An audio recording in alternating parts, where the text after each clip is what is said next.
Hello and welcome. My name is Fred Ovadia. In this video, I will present an overview of a simple methodology that distinguishes between the two sounds of Kamatz in the entire Tanakh. The rules include using patterns and simple concepts such as roots, prefixes, and suffixes.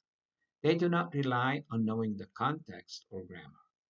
This methodology fills a gap that has not been developed for over a millennium. A kamatz is a Hebrew vowel that is placed under a Hebrew letter and is denoted by a shortened capital letter T. Note, the filled-in circle represents any Hebrew letter. Kamatz can have two sounds, an A sound known as Kamatz Gadol and an O sound known as Kamatz Katan.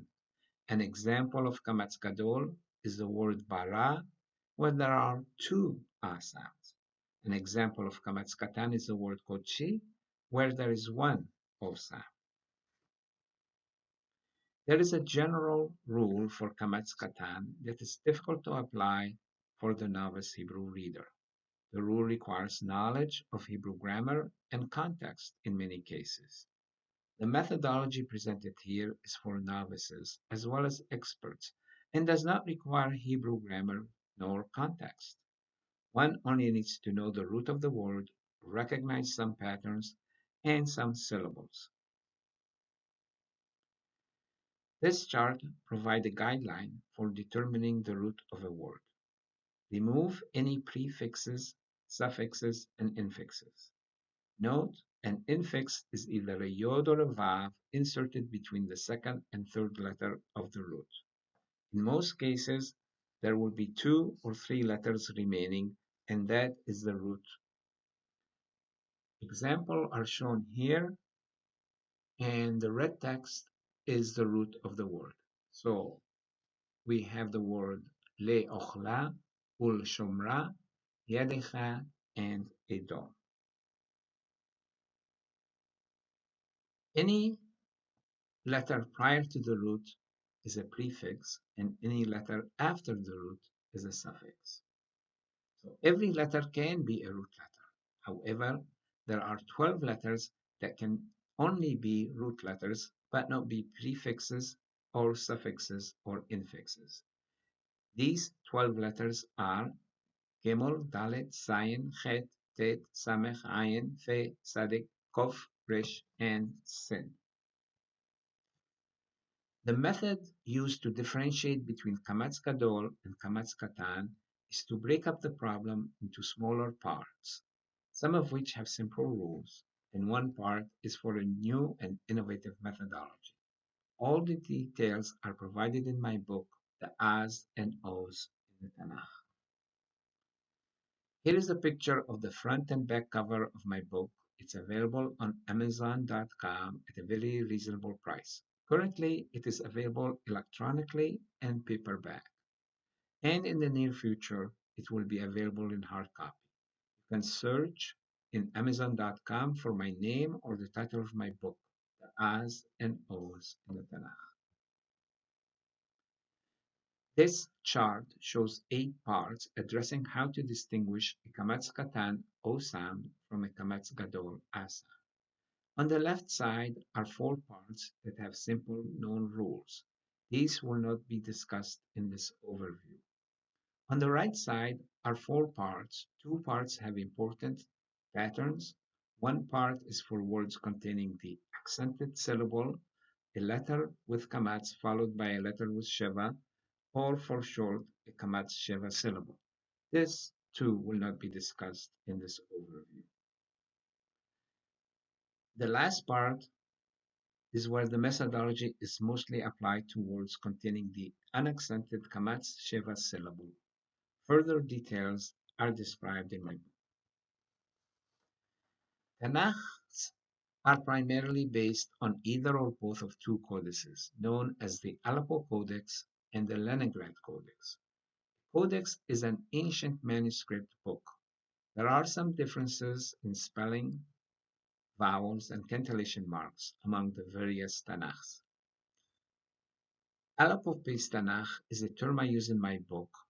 It is a Tanakh that has added additional matrix to some words, but not all, to help in distinguishing between Kamatz Gadol and Kamatz Katan. There are two examples here: the Jerusalem Crown Book and Mechan Mamre, the online Tanakh. Note that in my book it discusses both codices as well as different pronunciation by different communities. So here we give an example of how a word is pronounced different. In Sephardic and Karaite, the pronunciation of this example word is Pa'olo, whereas modern grammarian and other communities pronounce the Kamatz immediately preceding the Echataf Kamatz as Kamatz Katan, so it's pronounced as Po'olo. Other differences are discussed in my book. This chart discusses words containing pattern B.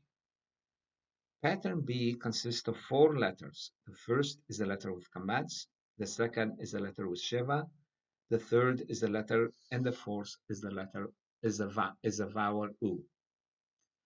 The rule is as follows. In a word containing pattern B, the Kamatz is Kamatz Gadol in the Kamatz Sheva syllable. So here are some examples that I've listed, and the red text shows the pattern B. And there are some exceptions, which I list three of them, and the number of exceptions is about half a dozen in total in the entire Tanakh. This chart discusses words containing pattern A. Pattern A consists of four letters. The first is a letter with Kamatz, the second is a letter with Sheva, the third is a letter with Kamatz, and the fourth is the letter He. The rule is as follows. In a word containing pattern A, the Kamatz in the Kamatz Sheva syllable is Kamatz Gadol if there is none of the following prefixes: a bet with a Sheva, a vet with a Sheva, a lamed with a Sheva, and a mem with a herik. Note, if there are these prefixes, then the Kamatz is Kamatz Katan. So the example, I list three examples here, and the red text shows pattern A, and I've also listed some exceptions like Chochma, Orla, Nokva, and notice that the last two exceptions have the Beit with a Sheva and the Lamed with a Sheva, which implies that the Kamatz is Kamatz Katan. So we have Be Orla and Le Ochla. The number of exceptions is about a little less than 3 dozen. The methodology in unaccented syllables. Okay, so the methodology utilizes the following concepts: an A root, an O root with constraints, and an A and O root. These are defined in my book. Simply stated, an A root is a root that when a word contains it and having the unaccented Kamatz Sheva syllable, the Kamatz is Kamatz Gadol. Similarly, an O root is a root that when a word contains it and having the unaccented Kamatz Sheva syllable, the Kamatz is Kamatz Katan. An O root with constraint applies only to words that do not contain pattern A nor pattern B or end in two special syllables, namely a yod followed by a nun and a letter with kamatz followed by the letter tav with sheva followed by a chaf with a kamatz. The a and o root are few in number, and when a word contains it and having the unaccented kamatz Sheva syllable, the Kamatz may be either a Kamatz Gadol or Kamatz Katan. Now, there are variations of an A root, and similarly, the same goes for an O root. So I will discuss 5 variations of A root. The first is as follows. The syllable Kamatz followed by Sheva is part of the root, as we have the root Yod Dalet Ayin, and the word is Yade'un. The second is the Kamatz in the Kamatz Sheva syllable must be on a specific letter of the root. Okay, so in the root Yod Resh Shin, the Kamatz must be on the letter Resh. If it's not on the letter Resh, and for example, if it's on the letter Yod, then the Kamatz is Kamatz Katan. The third example is the Kamatz in the Kamatz Sheva syllable is on a prefix letter, as in the word Hareviri. The fourth occurs in a letter in the root when it has a dagesh, as in the root Nun with a dagesh, Sin followed by Aleph. If the root and the first letter Nun does not have a dagesh, then it would be an O root. And when a letter in the root must not have a dagesh, as in uh, the root Gimel Mem Lamed, so if it has a dagesh, then it would be an O root instead of an R. The methodology for words containing the unaccented Kamatz Sheva syllable, excluding pattern A and B, is as follows. List of O roots, A roots, O roots with constraints, and A and O roots are generated. One list for the Aleppo-based Tanakh and another list for the Leningrad Codex. Rules for Kamatz Gadol are then derived, one each for Aleppo-based Tanakh and one for the Leningrad Codex. The Leningrad Codex has a longer list of A roots than the Aleppo-based Tanakh, because a Medek was not added in some of the words. If any of the conditions are met in the rule, then the Kamatz is Kamatz Gadol. If all the conditions are not met, then the Kamatz is Kamatz Katan. There is one rule for Kamatz Katan, and it's derived for both the Aleppo-based Tanakh and the Leningrad Codex. If any of the conditions are met, then the Kamatz is Kamatz Katan. If all the conditions are not met, then the Kamatz is Kamatz Gadol. The rule for Kamatz Gadol is derived by listing A roots words from the A and O roots and a few miscellaneous conditions. The rule for the Aleppo-based Tanakh has approximately 20 items, listings of A roots, words, and certain ending syllables.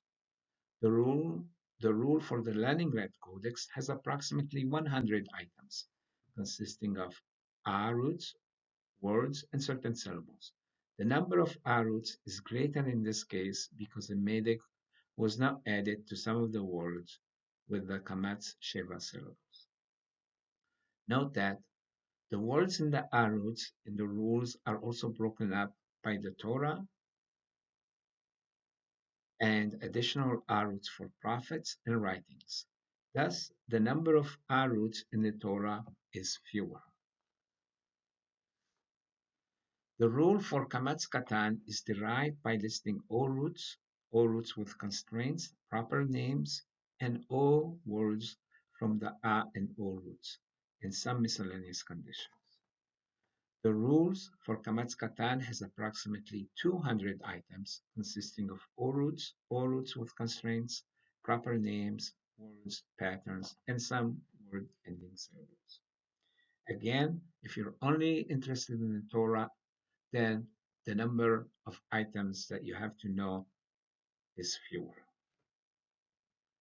In conclusion, it appears easier to apply the Kamatz Gadol rules rather than the Kamatz Katan rule, because the rules for Kamatz Gadol have fewer roots to check than the rule for the Kamatz Katan.